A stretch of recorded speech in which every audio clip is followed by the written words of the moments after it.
آیا ته کولی شي داسې هیواد تصور کړې چیرې چې یو اشتباهي خندا کول ژوند بربادوي؟ یو ځای چیرې چې د خارجي فلم لیدل د مرګ سزا لري؟ یو هیواد چې د خپلو خلکو له ویښتو نیولې تر فکره پورې کنټرول کوي؟ هو، دا شمالي کوریا ده. نن به درو ښایي دا پټ هیواد، داسې مشر، توبه نعوذ بالله لکه خدای، چې عبادت کول یې واجب دي، له عجیبه قوانینو، له حیرانونکي پوځ او له هغه خلکو چې ژوند یې د کیسې نه هم غمجن دی. زه تا د نړۍ تر ټولو پټ، تر ټولو ویرونکي او تر ټولو غیر انساني هیواد ته بوزم. شمالي کوریا، یو داسې ځای چې حقیقتونه یې نه په ښوونځي کې ویل کیږي، نه په تلویزیون او نه هم په تاریخ کې. نو ویډیو تر پایه وګوره، ځکه هغه څه چې ته یې اورې کیسه نه ده، دا د میلیونونو انسانانو حقیقت دی. نن به ته په دې ویډیو کې هغه څه ووینې چې ته یې لا فکر هم نشي کولی. شمالي کوریا په 1948 میلادي کال کې د کیم ایل سونګ لخوا جوړه شوه. هغه نه یوازې بنسټګر بلل کیږي بلکې د خلکو ابدي مشر هم ګڼل کیږي. د هغه زوی کیم جونګ ایل یو فلم خوښونکی ظالم چې د قحطۍ نه یې میلیونونه خلک مړه کړل. اوسنی مشر کیم جونګ اون یو زلمی دی چې د نړۍ له اټومي قدرتونو سره لوبې کوي او خپل خلک یې د بند، لوږې او دروغو په قفس کې بند ساتلي. دا مشران داسې ستایل کیږي لکه خدایان. نه څوک کولی شي پوښتنه ترې وکړي، نه نیوکه. حتی ماشومانو ته ښودل کیږي چې دا مشران بې خطا دي، نه غوسه کیږي او تر مرګه وروسته هم ژوند کوي. خو دا یوازې پیل دی. د شمالي کوریا عجیب او خطرناک قوانین: اول، نسلوار سزا، 3 پړاویزه سزا. که ته یو تېروتنه وکړې، نه یوازې ته بلکې ستا پلار، نیکه او اولادونه هم بندي کیږي. دا د 3 نسلونو سزا قانون دی. ته به وایې دا څنګه عدل دی؟ خو دلته عدل نه، اطاعت مهم دی. دوهم، د ویښتانو قانون. په شمالي کوریا کې ته نشي کولی چې په خپله خوښه ویښته پرېږدې. ښځو لپاره یوازې 18 ډولونه، نارینهو لپاره 10 ډولونه اجازه لري. کیم جونګ اون ویښته یې خاص دي. چاته حق نشته چې د کیم جونګ اون په شان ویښته جوړ کړي. دریم، د خندا جرم. په مشرانو د خندا کول یا د دوی د تصویر په مخ کې خندا کول دا خیانت ګڼل کیږي. یو ځوان یوازې د ټوکې ویلو له امله 6 کاله بند تیر کړ. ته به وایې خندا خو د زړه خوښي ده، دلته خندا د نظام سپکاوی ګڼل کیږي. څلورم، د موسیقي قانون. ته نشي کولی د خپلې خوښې سندره واورې، فقط هغه سندره روا ده چې مشر ته ویاړ ورکړي. پاپ، راک یا نړیوال میوزیک دا جرم دی. ځینې خلک یې ځکه اعدام شو چې یوازې د BTS یعنی د جنوبي کوریا د سندرو یو مشهوره ګروپ دی چې نړیوال شهرت لري، د دې سندرې اورېدې. پنځم، مذهبي ازادي نشته. انجیل یا قرآن لرل دا د دولت ضد عمل ګڼل کیږي. یوې ښځې ته د عیسویت د تبلیغ لپاره عام محضر کې اعدام ورکړل شو. ته شاید دعا کوي، هغوی دعا پټه کوي. شپږم، یوازې یو چینل، یو حقیقت. ته نشي کولی بل چینل واوري. یوازې د دولت چینل شته، او که څوک د بهرني راډیو یا چینل اوریدو نه ونیول شي، سزا، بند، وهل یا مرګ. ته چې دا ویډیو ګورې، دوی دا اجازه هم نه لري. اووم، د عکسونو سپکاوی جرم دی. که ته د کیم جونګ اون عکس لري، هغه پاک وساته. که چاته پته ولګیږي چې عکس خیرن شوی، تا ته به جزا درکول شي. یو سړی یوازې ځکه ونیول شو چې د مشر عکس ته یې لاس نه ووینځلی. اتم، اختیاري سفر نشته.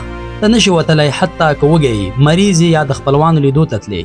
جلاتوب د وطن سره خیانت ګڼل کیږي، او که څوک تښتي، د هغوی کورنۍ ته جزا ورکول کیږي.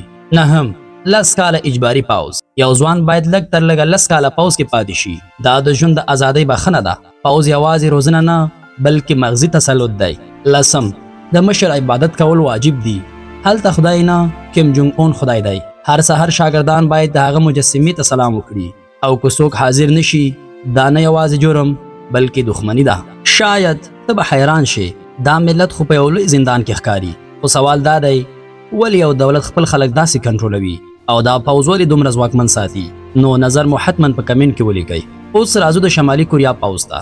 دا پوځ یوازې جګړه نه، نړۍ ګواښي. د شمالي کوریا خطرناک طاقت. تصور وکړه یو داسې پوځ چې هر دریم سړی سرتیری دی. یو پوځ چې اټومي وسلې لري او که هر څه وغواړي نو تقریبا کولی شي.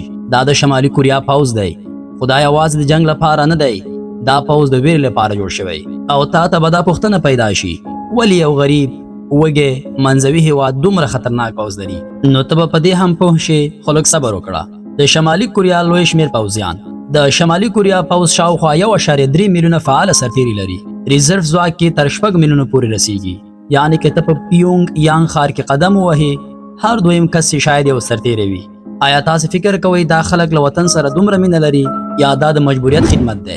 اټومي وسله مرګ ته تیار ملت. د شمالي کوریا واکمن وایي موږ به اټومي وسلې یوازې هغه وخت وکاروو چې نړۍ موږ ته شا کړي، او دا وسلې ازمایل شوي دي. هڅه شوې ده داسې بمونه جوړ کړي چې امریکا، جاپان یا جنوبي کوریا ته ضربه ورکړي. اوس راته ته ووایه آیا دا یوازې دفاع ده که یو خطرناک ګواښ؟ د شمالي کوریا توغندي او واټن. توغندي تر 10,000 کیلومتره واټن لري، یعنی د پیونګ یانګ نه تر نیویارک پورې، او کله ناکله په ازمایښت کې داسې توغندي توغولي چې نړیوال بازارونه یې ولړزول.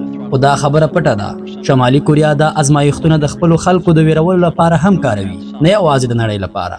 د شمالي کوریا پټ تونلونه او د شپې بریدونه. شمالي کوریا د جنوبي کوریا تر ځمکې لاندې څو پټ تونلونه جوړ کړي، ځینې دومره لوی دي چې زرګونه پوځیان یو وخت پرې تیریږي. داسې ښکاري چې جګړه به د اسمان نه بلکې له ځمکې لاندې راشي. او آیا تاسې ته داسې یو سوال پیدا نه شو چې ولې یو داسې غریب ملت دا ډول تونلونه جوړوي؟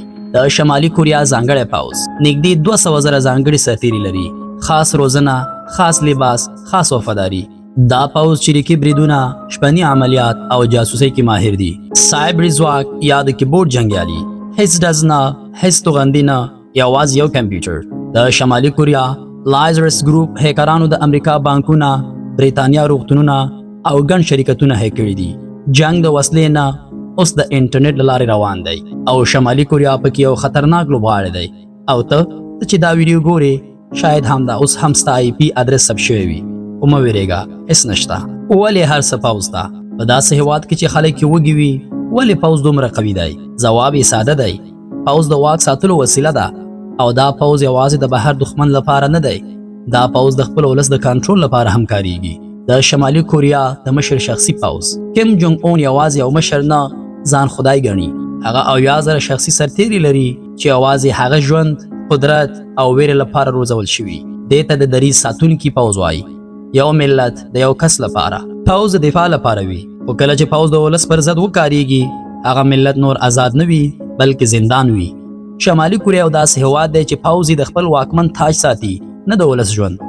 او ته که تا دا ویډیو تر دې ځایه پورې لیدلی وي نو ته آزاد یې، دا یو نعمت دی، دا مه هېروه. نو که ویډیو دې خوښه شوې وي نو ویډیو ته لایک ورکړه او حتما نظر دې راسره په کمنټ کې شریک کړه. او که چیرې زموږ په چینل کې نوی یاست نو زموږ چینل سره سبسکرایب کړئ او په څنګ کې ورسره د ټلۍ یا بل